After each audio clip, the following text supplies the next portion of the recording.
Plant-powered Metro New York catalyzes the local movement for vibrant health through whole food, plant-based nutrition by connecting, empowering, and resourcing a diverse network of leaders, educators who work together at multiple levels of community. We share information about the dramatic health benefits of whole food, plant-based nutrition and create support systems that empower people to change their lifestyles through the power of whole food, plant-based living. I'm joined this evening by our Plant-Powered Metro New York Mentorship Coordinator, Melissa Mapes.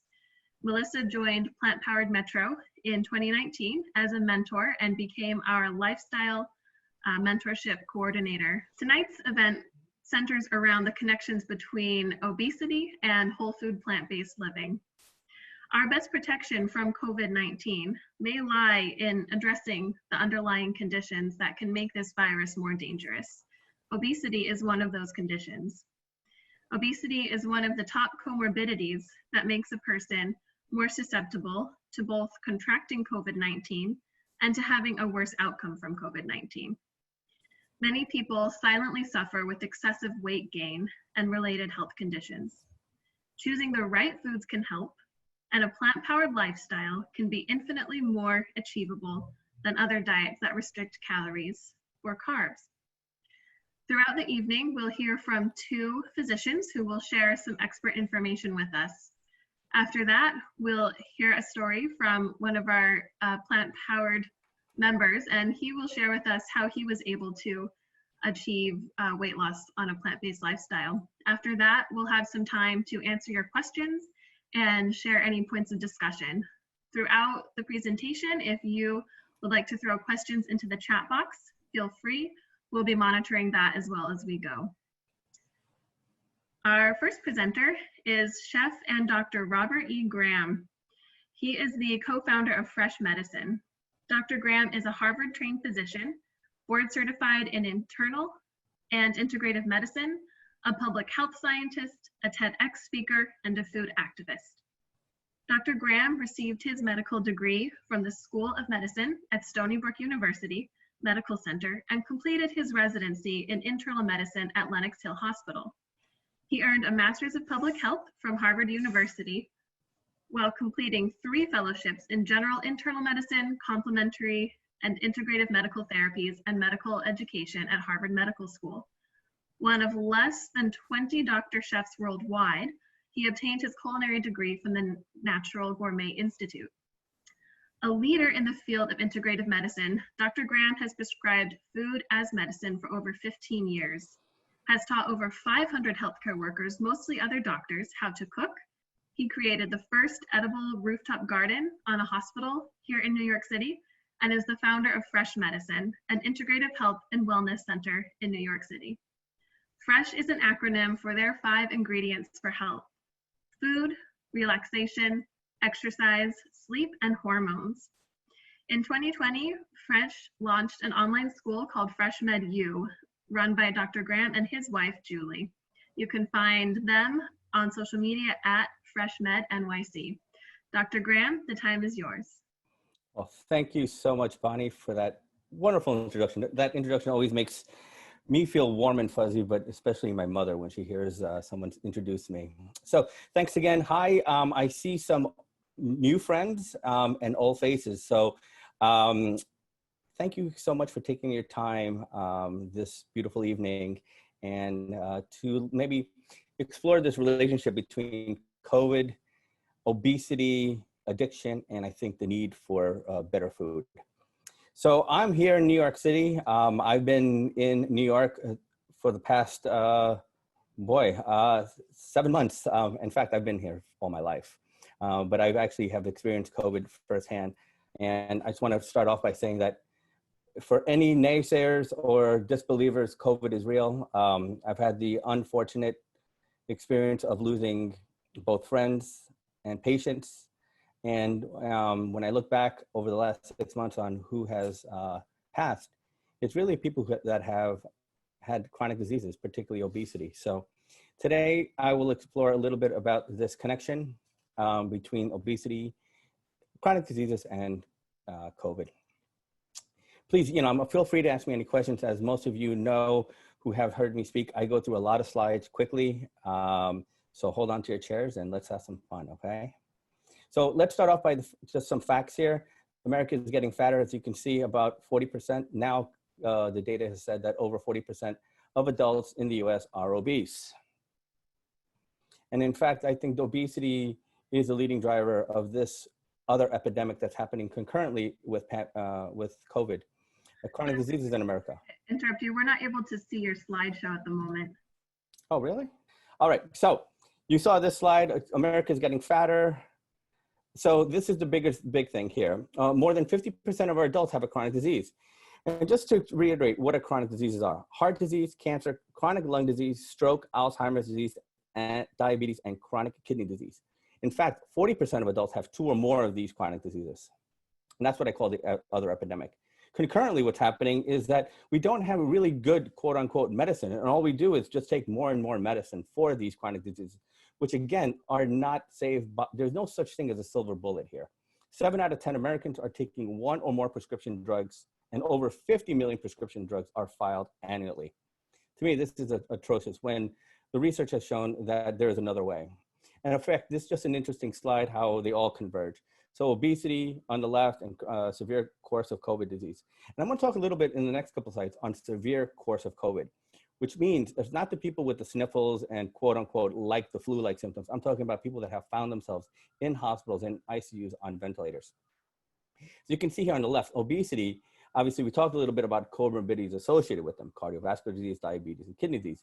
But before that, those comorbidities actually occur, you actually have things like metabolic risk, hypertension, prediabetes, insulin resistance, and dyslipidemia. And I feel like a lot, at least in my practice, we try to catch the smoke, which I call the metabolic risk factors, and not necessarily the fire of cardiovascular disease, diabetes, mellitus, and chronic kidney disease. But also obesity, just simply because of the excess central obesity, they have respiratory dysfunction. So this, I think, is the perfect bad storm, which we are unfortunately have been experiencing in the last 6 months. And here is the greatest tragedy of all, is that these chronic diseases, in fact, 80% of heart disease, stroke, diabetes, and up to 70% of cancer can be prevented by not smoking, by exercising, managing stress, and eating a healthy diet. And here, of course, we always say, eat more plants. And in fact, this is the best way out of this problem. And unfortunately, this is the problem we have in today's society. So for about 15 years, I was in academia before I started fresh medicine, and I would be rounding with my residents. And as you can see, this is a picture of an ICU. And one thing is, again, we've been able to show through the epidemiology in the last couple of years is that, for example, earlier on COVID, that the MMRW, which comes out of the CDC, suggests that people with select underlying health conditions, as I just mentioned, are at higher risk for severe illness from COVID. And in fact, look at the data here from from February 12th to March 28th. This is early on, and this is very small data. But here, quickly, it became apparent that, again, chronic diseases were highly prevalent. 94% of people that had succumbed, not hospitalized, but deaths, were in fact 94% of people reported having at least one of these underlying conditions I just mentioned. And so I just want to bring it a little closer to us here in New York City. And so there's a couple interesting studies that came out. So researchers in New York studied the characteristics of 4,000 patients with confirmed COVID-19. And they also looked at what were the leading factors that cause COVID-19. And again, being older 65, and having BMI greater than 40 was the strongest predictor of risk of being hospitalized. The higher your BMI, the higher the chances of developing one of these chronic diseases I just mentioned before, like diabetes and cardiovascular disease. Oops. But interesting here, patients with pre-existing heart failure were 4 times more likely to be hospitalized, and patients with pre-existing diabetes were 3 times more likely to be hospitalized. Now, this is, again, locally here in New York City, but they have done global studies. And in fact, in the UK, there was a study recently done on 400,000 patients with confirmed cases of COVID. And guess what? It was the exact same thing. The higher BMI, the higher the risk of chronic diseases, the higher risk of chronic diseases, the higher risk of hospitalization. So as we begin to understand more about who may be at the highest risk for hospitalization, and ultimately succumbing to COVID, I think personally, the importance of eating and living a healthy and balanced lifestyle has become increasingly clear. Not sure how, just let me explain. So we've known forever, remember 2,000 years ago, 2,500 BC, Hippocrates said, let food be thy medicine and medicine be thy food. So we've known that good nutrition is important, but eating right may be more important now than ever. And again, this is another study out of the Global Burden of Disease study out of the Gates Foundation, that currently, right now, our diet is both the #1 cause of death and the #1 cause of disability in the United States. And for those who have seen me speak before, and I think this is one of the greatest slides ever developed, and one of the best quotes ever by Wendell Berry. And I firmly believe this is the reason why. People are fed by the food industry, which pays no attention to health, and are treated by the health industry, which pays no attention to food. That's it, again, this is the quote that has changed my life. And for the past 15 years, I've been trying to change the health industry. Now I'm focusing most of my attention over the next 10 years on changing the food industry. And I think it's just time that we start rethinking how we're doing disease management, medicine, and health. And so just for context here, is that, so about 4 years ago, when I left academia, I started this company called Fresh Medicine. Fresh Medicine is an acronym for what, as Bonnie mentioned, is my 4 ingredients in the recipe to health: food, relaxation, exercise, sleep, and happiness. Although food is really important, I think each of those other pillars or the other ingredients are equally important. But what's more important than anything else is that when they're all together, the synergy of all 5 of these ingredients makes health a 100% outcome. But as I mentioned before, I'm a physician, but I'm also a trained chef. 3 years ago, I went to culinary school and hung up my lab coat for these chef whites. And in culinary school, you learn about 3 ingredients, the 3 most important ingredients into optimizing flavor: fat, salt, and sugar. And that's what really chefs try to do. And when you go to a restaurant, at the majority of restaurants, what they try to do is optimize these 3 flavors. But unfortunately, what we have been succumbed to in the last 30 years is the food industry manipulating those 3 beautiful ingredients into what we see here in front of you. This is an amazing photo essay in 2016, a worldwide day worth of food. And this is a typical family in North Carolina that spends $342 a week on this. And so you can all see here, what's missing is fresh ingredients. Maybe the grapes and the tomatoes are the only thing here that's fresh. But otherwise, it's all been manipulated, processed and packaged foods. And this is no reason why we find ourselves in the problem we have today with the problem of diabetes.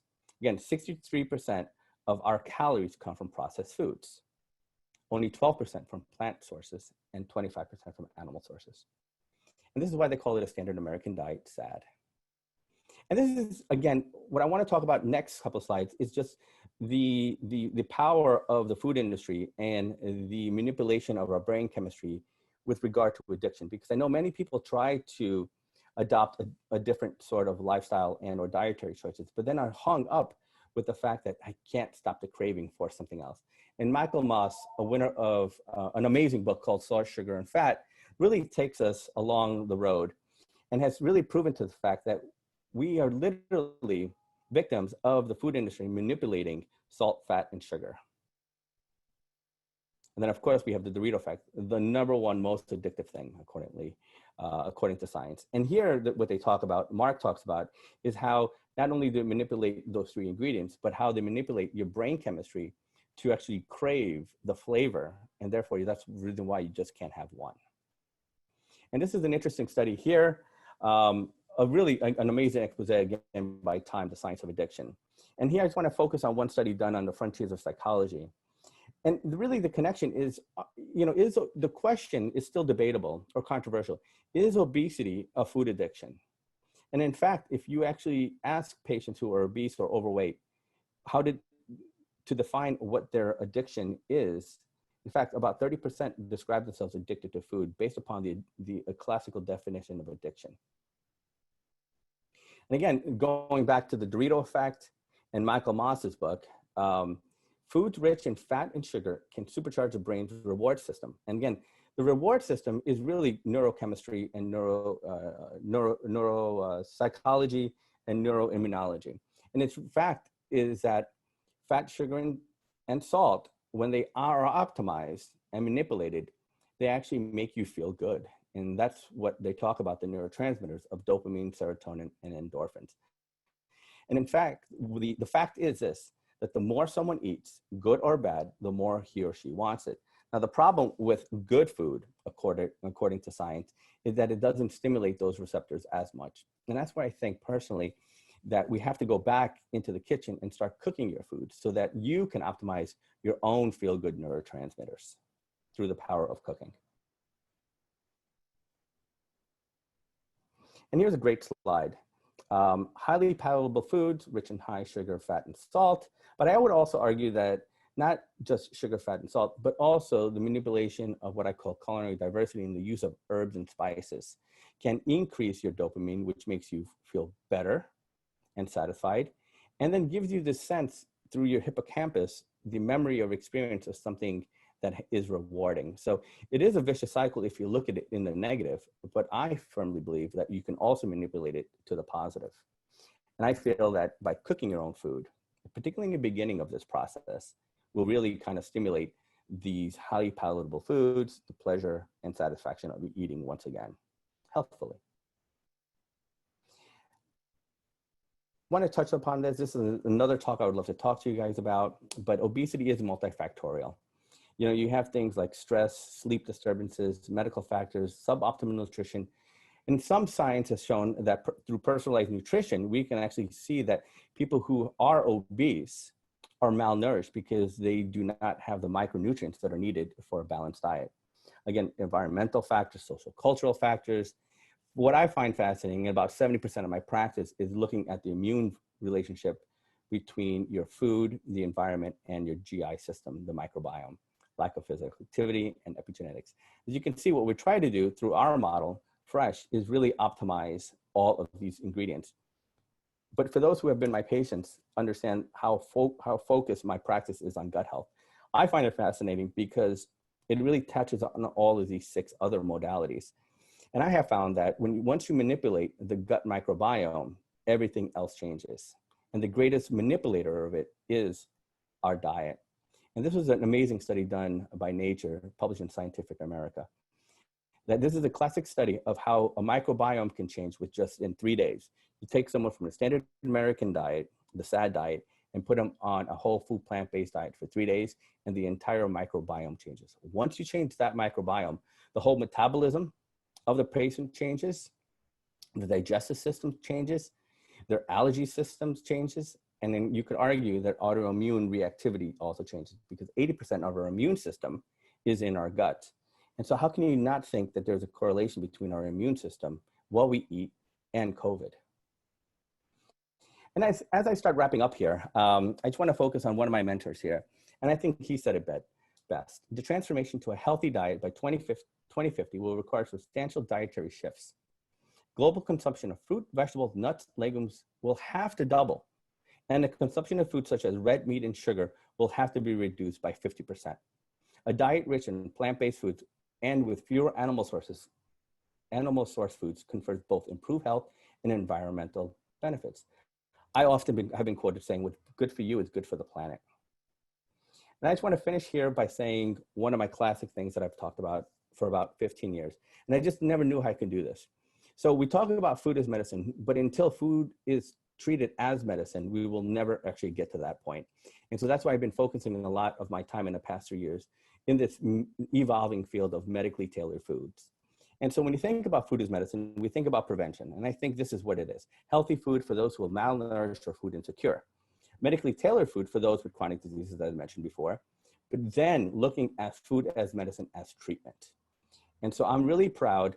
And in terms of full disclosure, I am a brand ambassador for this company that I believe I have helped make their meals more medically tailored. And in fact, this is a dream come true for me.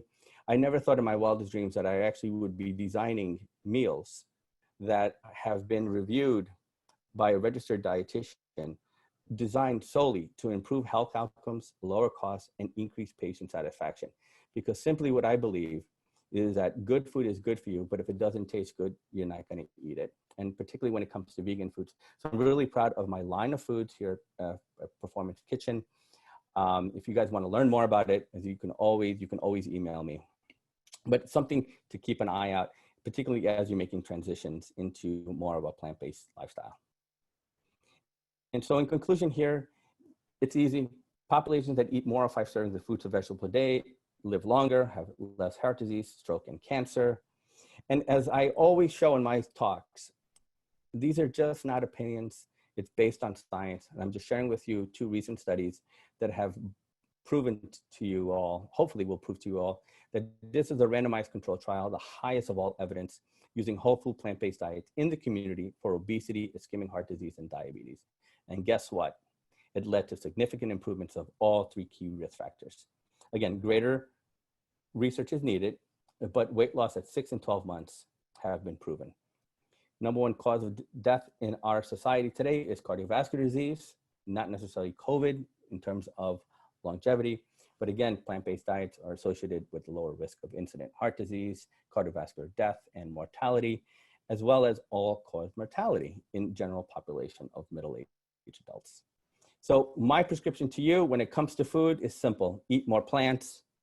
But I would be remiss if I wouldn't give you my total prescription as I conclude most of my talks. When it comes to food, eat more plants. When it comes to relaxation, you have to do it for at least 10 minutes a day, exercise for 30 minutes a day, sleep 7 to 8 hours a night. And it's not hormones, it's happiness. And what I mean by happiness is that other people matter. And this is exactly what I think you all are about. Gathering a community where other people matter makes change. And concluding here, when it comes to our health, it starts with food, but in the end, what we truly want in life is to be happy. I'm really happy I'm done so I can hear both of these amazing speakers, and particularly my dear friend Caroline and my new friend Dan. So as I conclude, I just want to say thank you so much to all of you, and this is my freebie to you. So we just launched an online school called FreshMedU. You can check it out at freshmedu.com.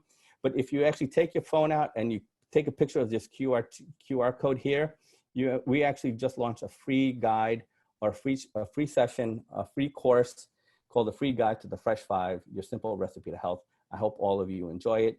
And this is my wife and I cartoons. And if you want to learn more about my practice, please take your camera and take a picture of that QR code. Again, I'm always available for this amazing community. So thank you so much for the time and attention. Bye. Wonderful. Thank you so much, Dr. Graham, for sharing your message with us. I really like that FRESH acronym. So our next presenter this evening is Dr. Caroline Hartridge. Dr. Hartridge is a doctor of osteopathic medicine, licensed as a general practitioner in New York and in Georgia. She completed her internship in family medicine program at Brookhaven Memorial Hospital and studied osteopathic medicine and public health at Touro University, California, and environmental education at Davidson College in North Carolina. Dr. Hartridge's focus is on osteopathic manipulative medicine, plant-based nutrition counseling, and medical cannabis recommendations. Dr. Hartridge participates on the board of several nonprofits, including You Can Thrive, which provides supportive services for breast cancer patients, and Veterans Ananda, a hemp farm and homestead for PTSD. Dr. Hartridge, the time is yours. Thank you so much. So I'm going to talk about some benefits and challenges of the whole food plant-based diet. My name is Dr. Caroline Hartridge. There's my website. And today is the 15th. Welcome. Okay. So some benefits and challenges.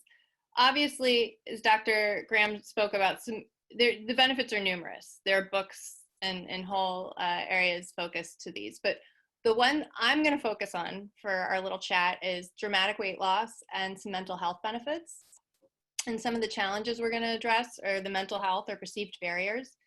And what are the biological changes that might be some challenges as you make these transitions.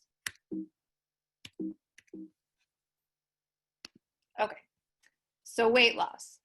I love whole food plant-based as a treatment modality for patients that are looking for improvement or to get off their meds because they see the weight loss happen without additional exercise. These studies that we look at are really trying to isolate factors. So you don't have to do whole food plant-based diet and run a marathon or train for a triathlon. We're really looking at the effect of these dietary changes, hopefully in mostly isolation. So you're going to see the benefit of these caloric shifts and the caloric density changes, and it will result in weight loss without the additional exercise, not to minimize the importance of daily movement. It's important and it's healthy. And I know Dr. Graham talked about that too. But don't have to join CrossFit. You don't have to buy a Peloton, and you're still going to see significant weight loss benefits from this lifestyle. So I thought I'd give you some personal anecdotes before we dove into some of the studies. And I'd start with myself because why not? This has been a personal journey. So if you could imagine, as a young teen, I was actually a junior Olympic whitewater kayaker. And I had a 42-inch chest and I could bench my weight. And I had a really difficult relationship with food. As strong as I was, as good as my VO2 max and lactic acid thresholds were, I didn't feel comfortable in a bikini as a teenage girl. And I weighed a lot on a scale because of my muscle mass. And as I transitioned to college, that muscle shifted to other body types. And so I went anywhere from a size 0 to a size 6. And I know a lot of women can relate to that. So when I found whole food plant-based nutrition with Dr. McDougall, my 4th year of medical school, I felt immediate changes in my endometrial pain and some of my chronic neck pain from kayaking. But over time, I found a really stable weight. My body kind of found its natural happy place. And that allowed me to really minimize my wardrobe and not do this yo-yo thing that I know a lot of men and women struggle with. And then just to let you know, it's not only me. I have some people in my practice that I think of as just kind of champions. And one of them was a 34-year-old woman who came into my practice using a walker. She had an injury at work with a concrete bag in her arms and fallen forward on both of her knees. So she was this young woman, and through that injury, been put on painkillers, sleep meds, anti-anxiety meds, antidepressant meds, and just came in on these host of meds. And through plant-based nutrition, osteopathic manipulation, etc., we were able to get her off all of those drugs. And now she's back in school and she does yoga daily. And she lost like 30 pounds. I have a 72-year-old grandma who loves to bake with her grandchild. And I know that's a familiar family dynamic for a lot of us. And they weren't baking the healthiest things. So we switched the whole family to whole food plant-based diet. And this grandma brought her A1C down to something that takes her out of her diabetes. And she's lost 40 pounds. And then I have a 40-year-old business owner. He's a new dad. He had a lot of anxiety, felt like he had a lot of pressure and stressors from work. And we've together over several months brought down his cardiovascular disease risk, and he's lost 15 pounds. And then just for the asterisks on myself and then 2 of my patients, when we talk about some of the mental health component and the benefits and challenges, I just want to let you know that we're going to follow up on all of those. All right, I'm not going to go into a lot of these. I wanted to let you know they're there. All right, this is what Dr. Graham and I can do one-on-one when they apply to you. I just like to let patients know we're making these recommendations on a mound of data. This data has accumulated over 40 to 50 years. So when it applies specifically to a patient, I like to share the specific articles, especially if there's a team of doctors and we want to get everybody with the same information on the same page. But you can see here just from the highlighted studies, and I will share this within the community. So these are hyperlinked if you do want to look at the studies particularly. But this one was looking at, I focused on obesity because we were looking at weight loss. And then, inflammatory factors. This one was looking at plant-based diet generally for treatment and obesity prevention and treatment. This one looked at beta cell function. So this is insulin resistance, type 2 diabetes. Broad study, of course, Dr. Graham, we're in it That was a good one. He brought it up. This was one of the ones that Dr. Graham brought up at the end of his presentation. Excellent study. Ulcerative colitis, onset during a low carbohydrate weight loss diet. So I thought this was interesting, but the plant-based diet was the treatment. So a lot of these compare like a vegetarian versus a paleo versus a plant-based diet. And it's interesting to see the different weight loss successes or A1C changes, and then also the different mental health components. Plant-based diet reduction in body fat, great. This one goes more into the biochemistry if you're interested. I really liked this one. And then again, looking at the high carb, low fat. So this is more similar to a high starch, low fat, like what Dr. McDougall recommends. This one I thought was worth kind of going into some of the highlights. And basically it was looking at different types of diets, and here we were able to see that they had the lowest BMI in the vegan cohort. And then compared to a lot of other, this is where we looked at paleo, keto, vegetarian, etc. The vegans were the most effective out of all of those for weight loss, and they were the most improved macronutrients. And again, you'll hear, we got a little double asterisk. We're gonna come back to that because I was able to link the macronutrient benefits to some studies that looked at mood and depression. All right, speaking of, so some benefits are not only weight loss, they're mental health. And patients report improved sleep, mood, and mental clarity. Some of that brain fog goes away when you switch to a plant-based diet, and overall you've got less inflammation in your system. So anecdotes, my personal mental health improved. As I mentioned, I didn't have the best relationship with my body as a teen, even though I was an athlete. And more specifically, I went through bouts of anorexia and binge eating.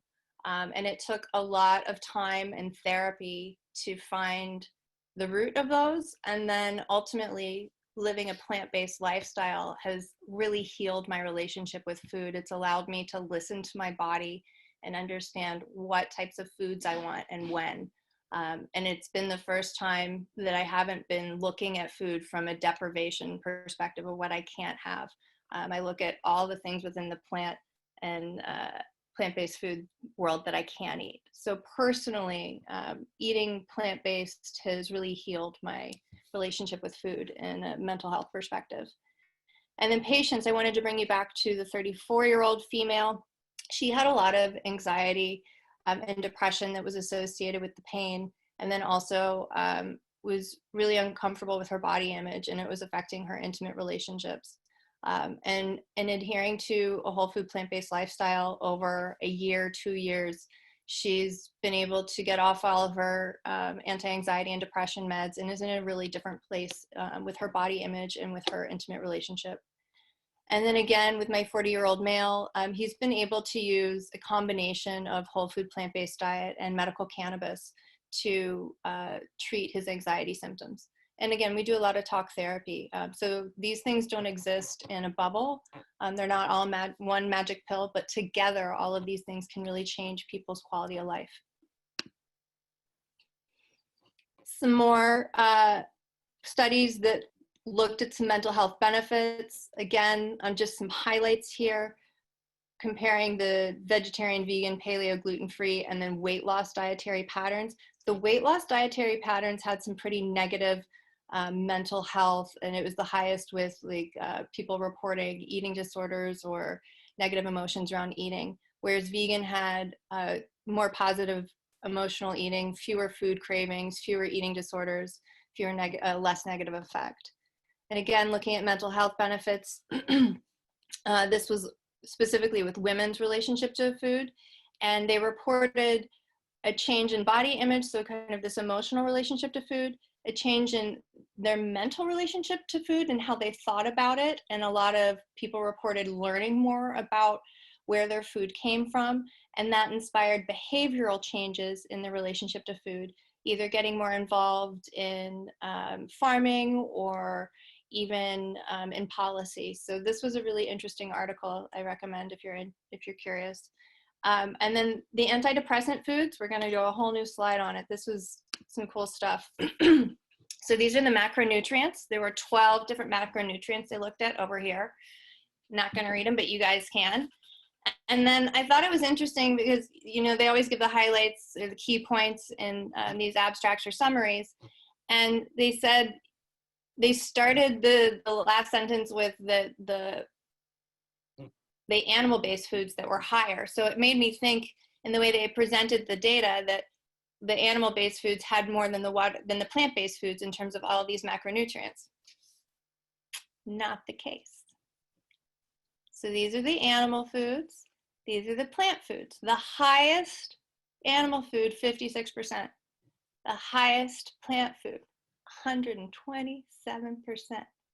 Boom. So you got to read these papers a little bit more or ask one of us to do it for you. But I really love this one. And this is actually only half the table. It keeps going, but these were the highest ones, so I thought I'd share them. So you can just see that, you know, these animal-based products really don't hold a candle in their macronutrients, and that these can all help in the treatment and prevention of depressive disorders. So what are the perceived challenges? It's too expensive. People say all the time it's too expensive to eat foods organic. One, they don't have to be organic, and two, it's just false. It's way cheaper to eat rice and beans or a whole food plant-based diet. It just is. Cravings are too strong. Well, let's dig a little deeper, and we're going to do that in a slide. Cheat days. Yeah, people kind of want, where can I slip out of this? When am I going to be okay to eat like I did? And I encourage you to think of this as more of a lifestyle than a diet. There's not going to be some day when it's okay to eat a bunch of oil or go back and eat cheese. This is going to be a lifestyle choice that you're making. And if you need to go into it slowly, we're here to support you, but these are lifestyle changes. Challenges can also be eating out. You need to do your homework, maybe read the menu ahead of time or even call the restaurant and let them know what your needs are.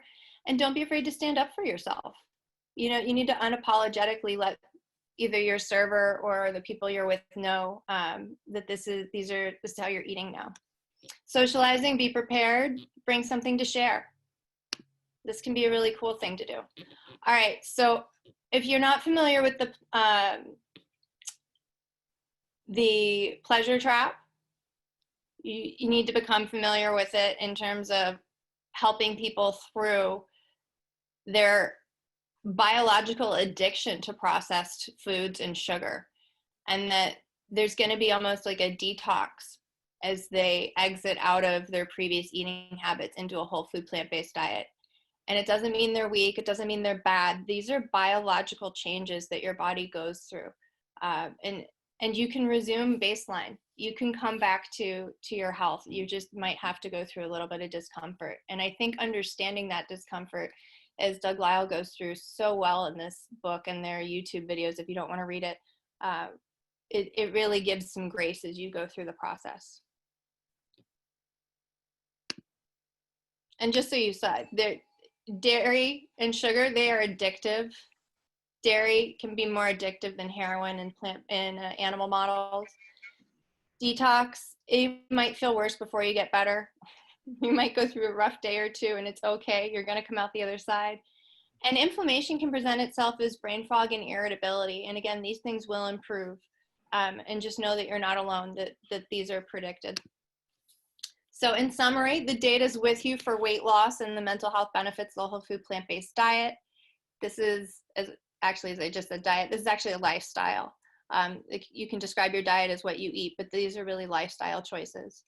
And these changes occur in mind, body, spirit. So people describe going into it because they wanted to lower their cholesterol or, improve their weight, but they end up having a new relationship with their body and really thinking more about the animal industry and the role they want to play in that part of the consumerism. So I think allow for changes to occur on multiple levels, and just know you're not alone. The community is powerful. The communities like this are here for you, and we're all in it together. And Dr. Graham and I and so many other people are here if you have any questions.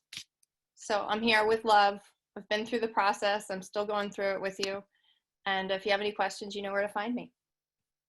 Thank you so much. That was wonderful. I really appreciate how you spoke about mental health. I don't think we talk about that enough, and I think that is so valuable to have that as a part of the conversation. So thank you, and thank you for your flexibility in being here. So on that note, I'll introduce you to Dan Shuman, who is going to share his personal experiences in how whole food plant-based lifestyle helped him lose weight. He's great, and it's so great of him to be here to share his story with us. He's also a fabulous chef. So Dan, the time is all yours. Thank you very much, Bonnie, and thank you to the two speakers before, Chef Dr. Robert and Dr. Caroline. That was very informative, and I enjoyed that very much. And hi to all the familiar faces here. I see Mitch is here, Amy, Enrica, and a bunch of other people that I've got to know through this community, and it's really been a very rewarding experience for me. So I'll tell you a little bit about myself. I am 32 years old right now, and when I was, all my entire life, I struggled with obesity. I was morbidly obese for the majority of my life. And that culminated in the birth, when my second son was born. I have 3 children now, but when my second son was born, it was just his 4th birthday yesterday. I weighed 355 pounds at the time. And I was miserable in a lot of ways. I suffered a lot for that. And I always felt this feeling of impending doom. You know, my family history is not stellar medically. There's cancer, heart disease, diabetes, all of that there. And I knew that if I didn't shape up, if I didn't do something, that most likely I was going to be facing similar challenges as well later on in life. Now, I had tried to diet my entire life. I did all sorts of programs, some intense, some not so intense. And I had varying degrees of success with them. Sometimes, you know, I would lose a little bit of weight. I think maybe the most weight I had lost previously was like 40, maybe 50 pounds at one point, but it was always like a yo-yo. I would diet, I would lose the weight, and then eventually it wasn't a lifestyle change, so it would come back on eventually when I went off of the program. And so I knew it was important for me to find some way to really change my lifestyle. It was mentioned before from the previous speakers, how the importance of lifestyle change. This isn't just a diet. This is a really way to change your lifestyle for the better, to make lasting, long changes. So I looking around, trying to find what would work for me.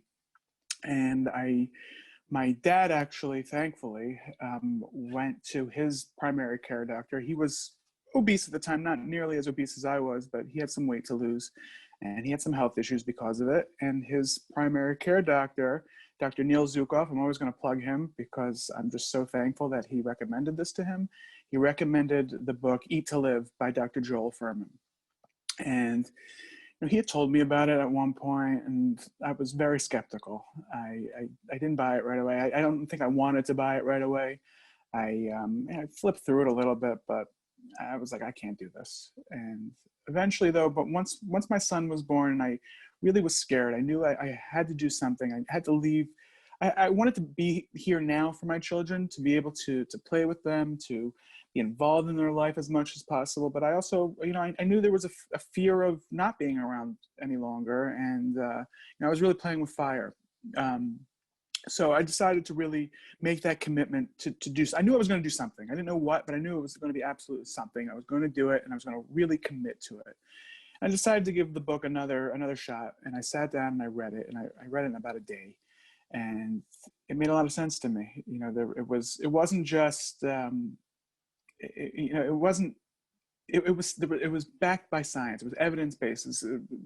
It said in a lot of the instructions for the events that Plant Powered Med Show puts out, and that this is really a science, evidence-based approach to weight loss, to health, to lifestyle change. And I read it, it made a lot of sense to me, and that was a really good springboard for me to start doing some more research and look into other doctors, Dr. Caldwell Esselstyn, Dr. McDougall was mentioned here before, Dr. Barnard. I mean, there's so many different doctors and names in this field, and I was starting to put the pieces of the puzzle together a bit, starting to see that this wasn't just one doctor's opinion, but this was really seemed to be the consensus opinion of science. And so I bought in at that point. I really was able to gain an understanding of true nutrition, and then was able to start building the lifestyle that I wanted to. Now, the way that I did it was a little bit incrementally. A lot of people have a lot of success jumping in right away, but for me, I had to do it incrementally, and it really worked for me. And I was able to make small changes a little bit at a time. Eventually, once I saw a little bit of success, I was all in. But it happened really quickly. All told, in about a little over a year, I lost 170 pounds. And it was such a rewarding and incredible experience for me, especially with something that I really struggled for so long. For my entire, there wasn't a day in my life that I was complacent in the size that I was and the condition that my health was in. Just a couple of examples, excuse me. But the summer, I believe it was the summer before, or actually it was the winter, we went on a vacation to Florida, and we went to Disney World, to Universal Studios. And the one thing I learned, the difference between the two parks, was that Disney World was a lot more accommodating to those of my size, and Universal Studios was not as accommodating. And there was a Harry Potter ride that I went on, and I sat down, and there's this harness that comes down in front of you, and it wouldn't close. And I literally could not fit on the ride. And I had to get up and leave and do that walk of shame in front of everybody. It hurt. And again, I wasn't complacent. I wanted to lose the weight. I tried, and I failed. I failed time and time again at it. So, once my dad always told me, once you get that little bit of a taste of success, it's going to be game over. Once you get a little bit, once you start to see the weight come off, you're going to be motivated. And that he was really right. And once I started really committing to whole food, plant-based eating, I had a ton of energy. In the past, I would diet, and it was terrible. I had no energy. I was starving all the time. But here I was, not only was I eating more interesting foods and eating better, but I was eating more too. I was eating a ton of food.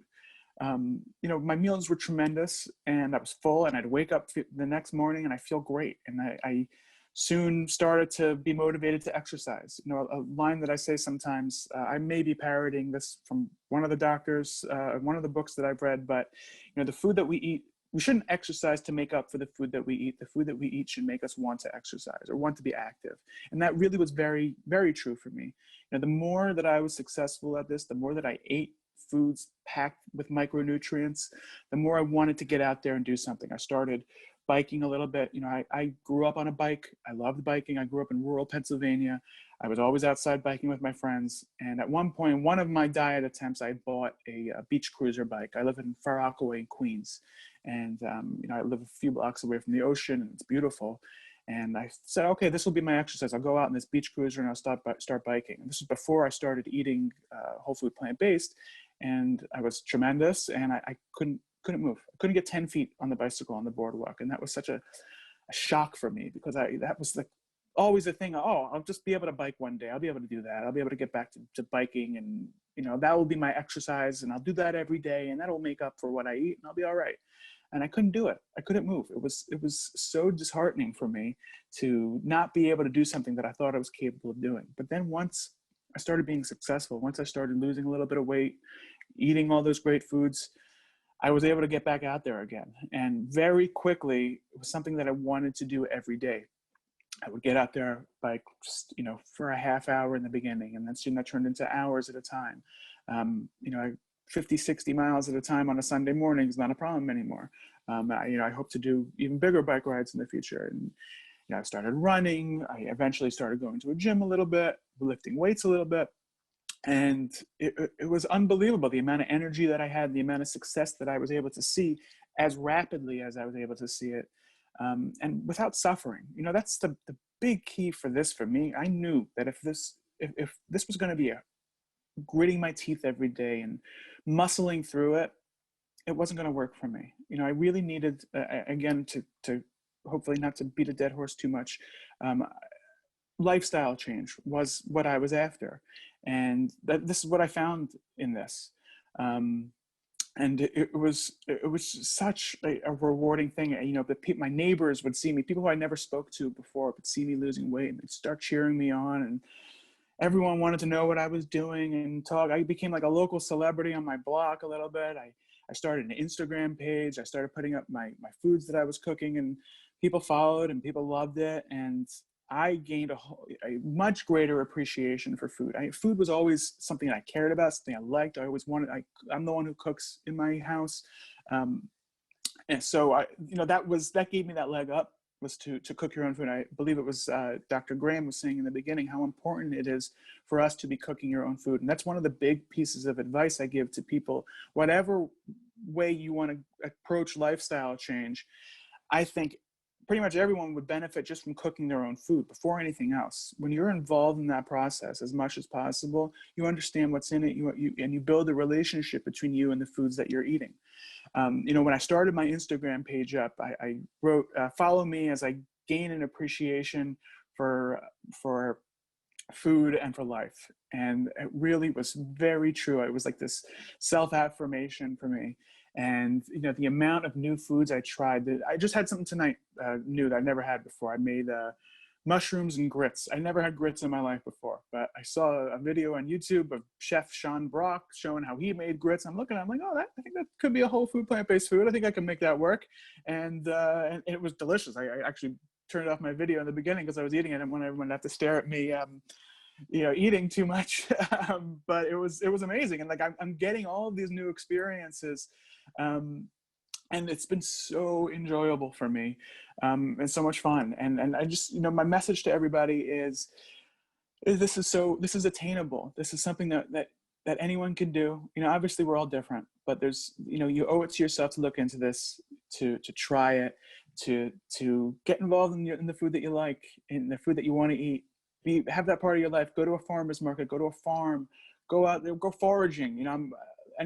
A few of the people here, I'm sure, know that I'm very into mushrooms. I love to grow gourmet mushrooms. I grow mushrooms. I buy mushrooms. I'm out in the woods whenever I can, trying to find mushrooms. It fascinates me. They're delicious. They've been a huge part of my diet. I probably don't go a day without eating mushrooms. But that was like something I see. Amy, Dan's the shroom guy. Yeah, that's me. I got maybe you can see it if I put that up. I have got sorry for the mess, but I've got a mushroom farm in the corner back there, next to my window, a little tent where I'm growing some stuff here. I think everyone needs to at least try to put that in their diet as well too, because there's so much you can do with it. Like I mentioned, I have an Instagram page. It's Daniel's Manual on Instagram. If you want to go over, take a look to see what I've been eating. So again, my message is that this is really something that is attainable to everybody. It doesn't have to be something that you struggle with, for me, the message is don't let the idea of no meat, no fish, no dairy scare you off too much. I'm not the doctor here. I'm a lay person. But I do believe that there's tremendous benefits even from incorporating small amounts of this, or planning, just looking at the ideals, looking at, that oil should be something that if you're going to use, it should be begrudgingly or as little as possible. If you need to still have animal proteins in your diet, you're not willing to give that up yet, don't let that stop you from the 95% of the benefits that you're going to get from the rest of your meals. If you need to have one meal a week, whether that's for religious purposes, I'm an Orthodox Jew. You can see right there. That's food is a huge part of my culture.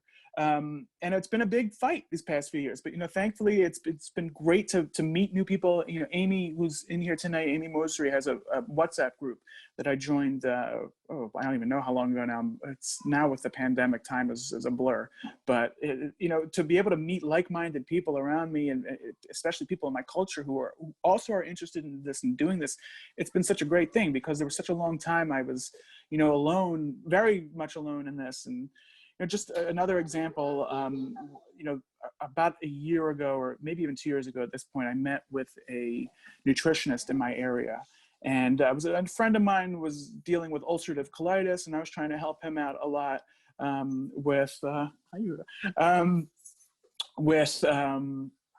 trying to help him as much as I can. He was very skeptical of what I was doing.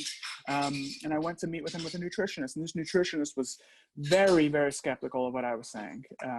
And end of that story is this week, she actually texted me in the beginning of the week. She said, "Hey, Dan, you know, my husband and I have been eating plant-based now for a while, and we love it. And we wanted to know if you can cook us some things, you know, for Rosh Hashanah that's coming up this week, and holiday coming up this weekend. And so I'm going to be cooking some stuff for her, you know, tomorrow night for her to have for her family." And I love, you know, I try not to be too in your face about things. Maybe in the beginning I was a little bit more in your face about it, but I try to lead by example and try to show people that the food's delicious and the benefits are not something you can really argue about. I mean, you see what it's done to my life and so many other people's lives. You go on some of these Facebook groups on Instagram, and you see so many people have been able to reclaim their life. You know, the fact that and my kids can't keep up with me anymore, you know, that I could sit down on the floor with them, I could run, I could do so much. It's like, you know, I did a lot of work. My day job, I work with individuals with developmental disabilities. And I've done a lot of volunteer work with different organizations with kids with chronic illnesses. And it's very rare in life that someone could have a disability and that person could get rid of that disability. And I really felt like in a lot of ways, not to put down what anybody else is dealing with, that in a certain way, I was disabled. And to be able to overcome that and to be able to reclaim my life has been such a blessing, and it's been so much fun. And thank you so much, you know, for Bonnie, for hosting, for Dr. Caroline, Dr. Robert, Graham, everybody here. And I like to say this every time when I speak at a Plant Powered Metro event. Everyone here needs to give yourself a big round of applause just for being here, for prioritizing your health. And whether or not you're going to make any changes in your life or not, whether you have made changes in your life already or not, it's a long process. There was many, many years of me thinking I'm going to do something. And all it took was one day to make that decision and find this and do this. You know, keep it up. Don't give up, whatever it is. Keep going through, keep fighting every single day, because eventually it will click. And there's just so much out there for us to take. And there's so much for the world to discover about who we are and what we're really capable of. Thank you. Thank you so much, Dan. Your story is so powerful, and your comments were just fabulous and so inspiring for each of us. Thank you again to everybody who has shared this evening. I'm going to pass the time over to our lifestyle mentorship coordinator, Melissa, who is going to facilitate the Q&A in the time that we have left. So if you have any questions that have been on your mind as we've talked this evening, please put them in the chat box so that we can get them answered. So Melissa, take it away. Awesome. So I don't see any in the chat already, but we did have some emails to go off of. And one of the questions talks about mainstream medical community and what it would take to sort of get this plant-based lifestyle or lifestyle medicine more mainstream. And I did actually just finish nursing school, so this is a great question. Although I didn't go to medical school, I know that within the medical community, we look for what's called evidence-based practice, and this comes from sort of these, the double-blind, you know, like the ultimate research where it's like placebo, they have, you know, randomized controls.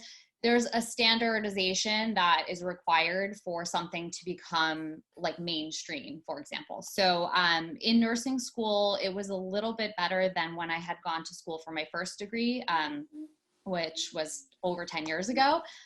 They do talk a little bit more about like, you know, people who are plant-based and vegetarian diets, but it is still not very mainstream. There is still a lot of work to be done there. What it's going to take, who knows? There's a lot of politics wrapped up in this kind of thing as well. So, you know, as much as we can put our research out there and show what is available for plant-based diets and the results of that, you know, there's also people putting out studies that say, you know, you need dairy for calcium and things like that. So there's sort of this competing research going on. So maybe one of the physicians will chime in with a little bit extra on that, but I think it will take some time for it to be a little bit more mainstream, but it is improving as far as I can tell from, again, my first degree to now like my nursing degree. It was very different already. And so for most of us, it's really just taking it into your own hands and doing your own research and making sure that your sources are vetted. So we have two professionals tonight that had some wonderful information, and I really, really loved everything that everybody was saying. The microbiome, I love it. Even Dan, I really appreciated your comments. As an exercise physiologist, I love what you said about exercise needing to be like for fun and for you, not, because you ate something bad. Movement, I don't even use the word exercise sometimes. I say movement. It should be something that you want to do, something that you'll stick with. So anytime everybody hears that I'm a personal trainer or an exercise physiologist or whatever, they say, what should I do for exercise to lose weight? And there's really not one answer. It's just move your body in a way that feels good to you. This could be swimming, walking, jogging, whatever it is, something that you're going to stick with. It's very important for your health to move. That being said, there is a basic structure of, there's cardiovascular. So if you're getting your heart rate up, there is strength training. So using resistance, or you can use your body weight, things like that. That's really important for bone density. And just another fact about resistance training and metabolism, you lose about 1% of your muscle mass each year after the age of 25. So your muscle mass is part of your metabolism, right? So how many calories you burn at rest. So one of the reasons why people gain weight as they age, it has to do with hormonal changes, but it also has to do with a sort of loss of muscle tone and in general. So doing strength bearing exercises is really important. And then movement for like mobility or stretching, like range of motion. And all three of those things are essentially like a tripod. So if one of the things is missing, then sort of the other two are lacking, right? So think about that when you add some movement into your lifestyle. And, if you have any questions about exercise, feel free to ask me. Going back to the dietary questions about lifestyle medicine for treatment of disease, another thing that was brought up here was that, talking about this statement, there's no one way of eating for everybody. We are all different, and a plant-based lifestyle may work for some, but does not necessarily work for everyone. I disagree. Of course, I think a lot of us would disagree. I do think that all of our bodies are different, and we do all need different things. However, we all need plants. There's certain things that we all need. We all need water. We all need oxygen, right? And plants have micronutrients that we need. And you're not going to get those from animal products.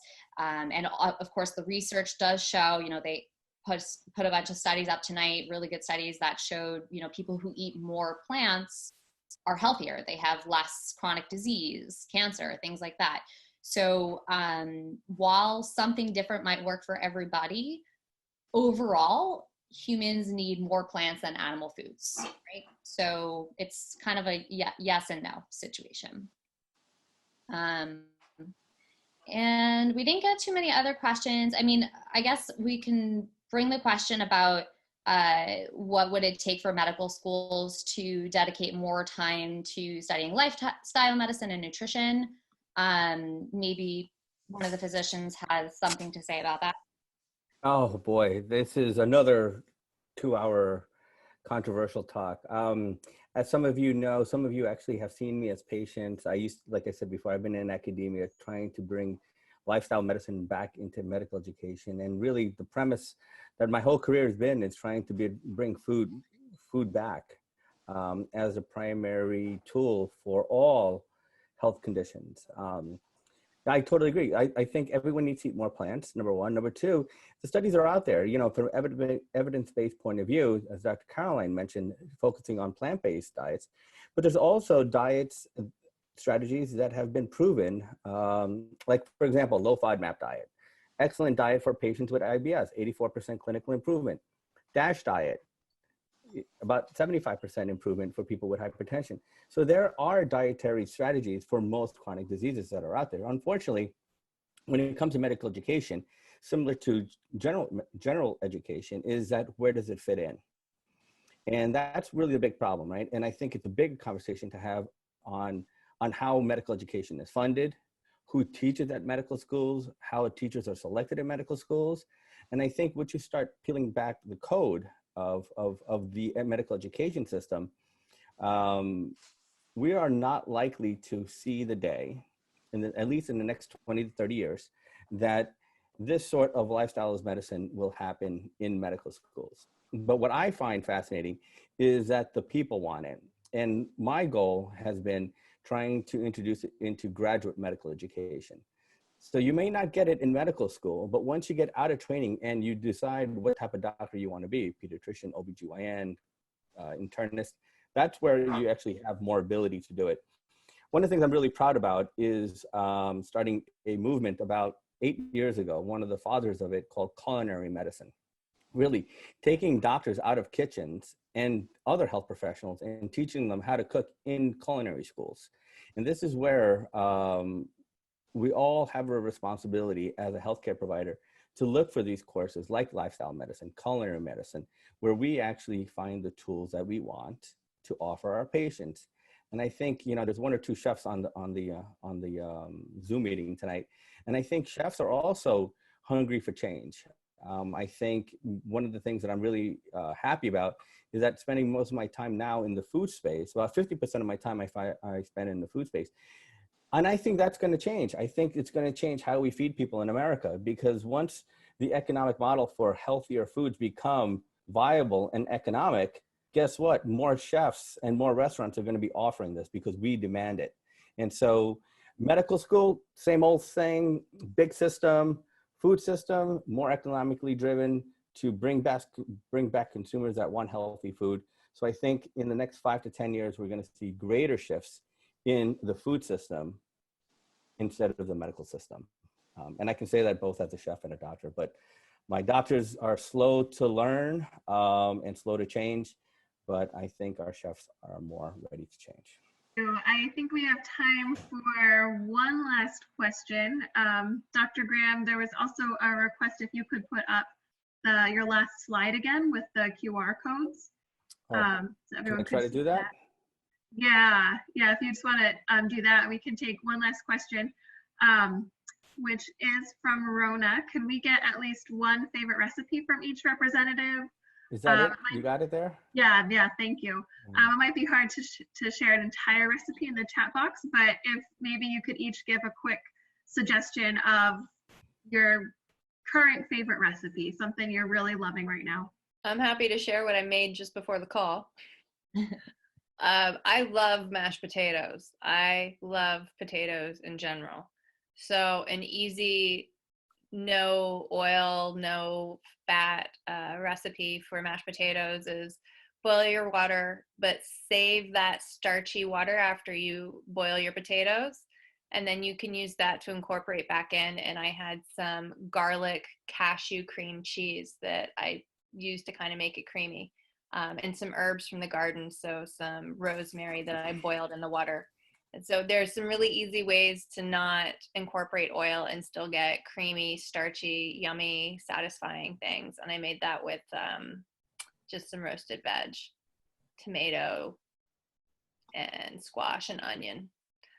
But mashed potatoes are a real comfort food for me, and I love that I can make them creamy and fluffy without any butter or oil.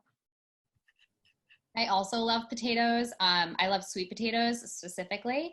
And lately I've been making a sweet potato bowl with Japanese sweet potatoes. So those are the white on the inside and purple on the outside. And I cook them at night, like bake them at 350, probably about 45 minutes, depending on your oven, until they're soft. And then they sit in the refrigerator overnight, which turns them into resistant starch. I won't go into it, but it's really good for your microbiome. It's really filling. Really great for you.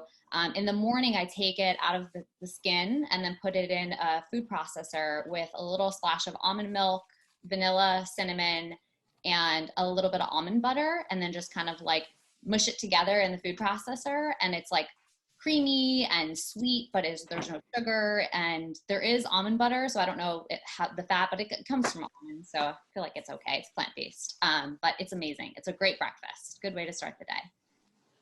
I'm half Latino, so beans are part of my life. Beans are, I think, beans tell a story.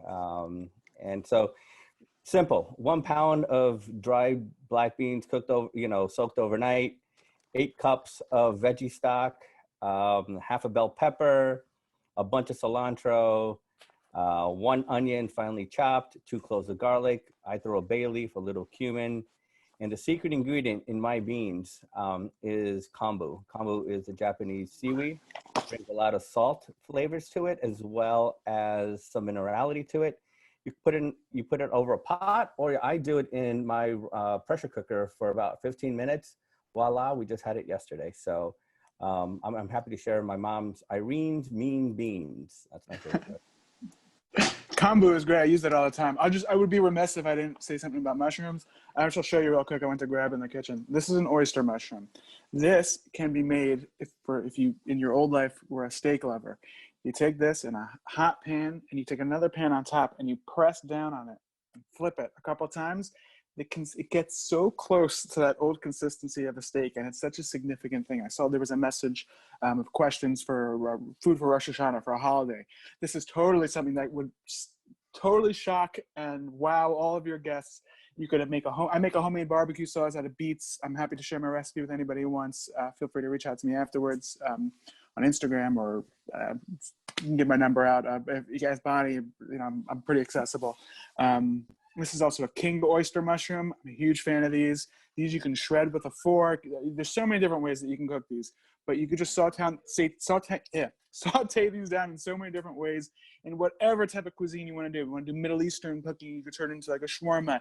Asian cooking, make it into more teriyaki. I do asada tacos probably once a week with king oyster mushrooms. You grow them yourself? I do grow some myself, yes. I have behind me, I've got a little farm in the back. Learning more and gaining more knowledge on that as well. Oh no, go ahead. Just one other quick, easy thing. Breakfast, a huge go-to breakfast for me: steel-cut oats, strawberry, banana, flaxseed, hemp seed, almond milk. Huge breakfast for me. Keeps me full. That fiber keeps me going all day. I highly recommend, because that's a big question I get. Is like, what do you do for breakfast? So steel-cut oats. And you can do it anyway. My favorite way to do it is strawberries and banana is your main flavor, and a little bit of vanilla. Amazing. I almost want to go have dinner all over again. All of this sounds so good. Thank you again so much to each of you for sharing your time with us this evening. Thank you to each of our presenters, Dr. Graham, Dr. Hartridge, Melissa, and Dan. It was so great to learn from you, and I feel like we had a really wonderful discussion and great information. If anyone of our presenters would like to put your contact information in the chat box before we go, if people want a quick reminder on how to find you or find you on social media, you can go ahead and do that. I'd also like to remind each of you, if you're following Plant Powered Metro New York, we are on social media, Instagram and Facebook. And also would like to just thank each of our volunteers throughout the Plant Powered Metro New York network. Much of our work is accomplished by volunteers who have each experienced the benefits of plant-based living themselves and are committed to teaching and sharing this with others. We are so pleased to be able to provide our current programming free or at minimal cost. And so we would be grateful for your financial support if you feel that you are able to do so. You can find the link to make a donation on our website. With that being said, thank you again, and feel free to check out our website for more upcoming events. Good night, everybody.